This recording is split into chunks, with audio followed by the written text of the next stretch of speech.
बिस्मिल्लाहिर्रहमानिर्रहीम। Lecture number 4 है, chapter number 7, second year, cracking of petroleum, या ऐसे हम बोलते हैं पायरोलाइसिस।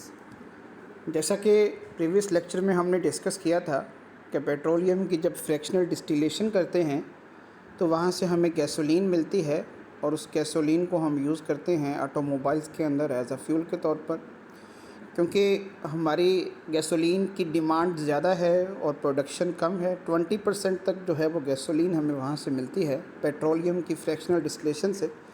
इसलिए हमें मज़ीद इसकी यील्ड बढ़ानी पड़ती है, और उसके लिए हमारे पास सरप्लस अमाउंट में केरोसिन ऑयल और गैस ऑयल पड़े होते हैं, जिनका मॉलिक्यूलर फार्मूला गैसोलीन से बड़ा होता है, उसकी कंपोजिशन डिफरेंट होती है। तो हम उसकी क्रैकिंग करते हैं और उसको लोअर हाइड्रोकार्बन में कन्वर्ट कर लेते हैं।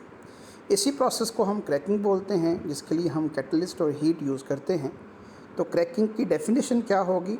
क्रैकिंग के अंदर हम गैसोलीन को प्रोड्यूस करते हैं, हायर हाइड्रोकार्बन्स को ब्रेक करते हैं लोअर हाइड्रोकार्बन्स में, जिनके बॉइलिंग पॉइंट लो होते हैं और वोलेटिलिटी हाई होती है।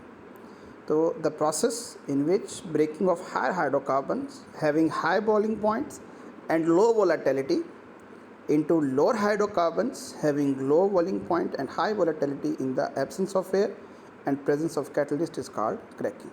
For example, जैसा कि एक मॉलिक्यूल आपको नज़र आ रहा है C16H34, इसे N-हेक्साडीकेन बोलते हैं। कैटलिस्ट की मौजूदगी में हम इसको ब्रेक करेंगे तो N-हेप्टेन बनेगा, ईथीन बनेगा और साथ में प्रोपीन बनेगा। जो प्रोडक्ट हैं कैटलिटिक ये क्रैकिंग के, उनकी कंपोजिशन जो है वो डिपेंड करती है कंडीशंस पर कि आपने किस कंडीशन के साथ क्रैकिंग की है। क्रैकिंग 3 डिफरेंट वे में की जाती है। एक थर्मल क्रैकिंग है, एक कैटालिटिक क्रैकिंग है और एक स्टीम क्रैकिंग है। ये 3 टाइप हैं क्रैकिंग की। थर्मल हीट है, कैटालिटिक उसमें कैटलिस्ट यूज़ करते हैं, स्टीम के अंदर हम स्टीम यूज़ करते हैं। Number 1, thermal cracking, breaking down of large molecule by heating. हम नाम से ज़ाहिर है, हम हाई टेम्परेचर पे हीट करेंगे और हाई प्रेशर अप्लाई करेंगे और जो लार्ज मालिक्यूल हैं उनको ब्रेक कर लेंगे। इसका एडवांटेज ये है कि ये पर्टिकुलरली अनसैचुरेटेड हाइड्रोकार्बन्स प्रोड्यूस करती है एज अ बाई प्रोडक्ट, जैसा कि ईथीन है या फिर प्रोपीन है, जिसको हम डिफरेंट पर्पज़ के लिए यूज़ कर सकते हैं। नंबर 2 है catalytic cracking. Higher hydrocarbons can be cracked at low temperature and low pressure. 500 degree temperature होगा, 2 atm प्रेशर होगा, in the presence of suitable catalyst. ठीक है, ये नाम से ज़ाहिर है, हम कैटलिस्ट यूज़ करेंगे इसके अंदर। और कैटलिस्ट जो है वो आमतौर पर मिक्सचर यूज़ किया जाता है एलुमिना का और सिलिका का। इसका एडवांटेज ये है कि हमें कैटालिटिक क्रैकिंग के अंदर ऐसा गैसोलीन मिलता है जिसका ऑक्टेन नंबर हाई होता है और वो बेटर क्वालिटी का फ्यूल होता है। गैसोलीन की क्वालिटी चेक करने के लिए जो पैरामीटर है वो ऑक्टेन नंबर है, और ऑक्टेन नंबर जो है वो अच्छा होगा इसके अंदर। नंबर 3, स्टीम क्रैकिंग है।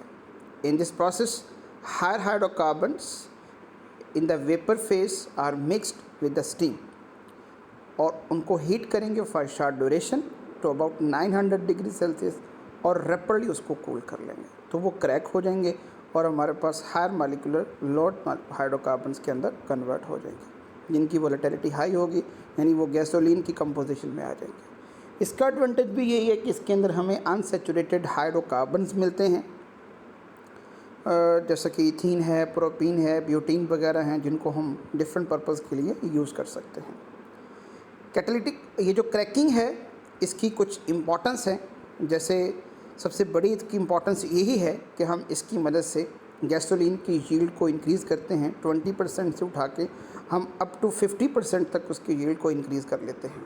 और दूसरा, हमें डिफरेंट किस्म की क्रैकिंग के अंदर बहुत सारी बाई प्रोडक्ट्स मिलते हैं, जैसे इथीन है, प्रोपीन है, ब्यूटीन है, और इन बाई प्रोडक्ट्स को हम, उसमें बेंजीन भी बन जाती है, इन बाई प्रोडक्ट्स को हम यूज़ करते हैं for the manufacturing of drug, plastic, detergent, synthetic rubber, fibres, fertilisers, weed killers, और कुछ इम्पोर्टेंट केमिकल्स भी हम इसके साथ बनाते हैं, जिसमें एथेनॉल है, फिनॉल है, एसीटोन जो है वो शामिल है।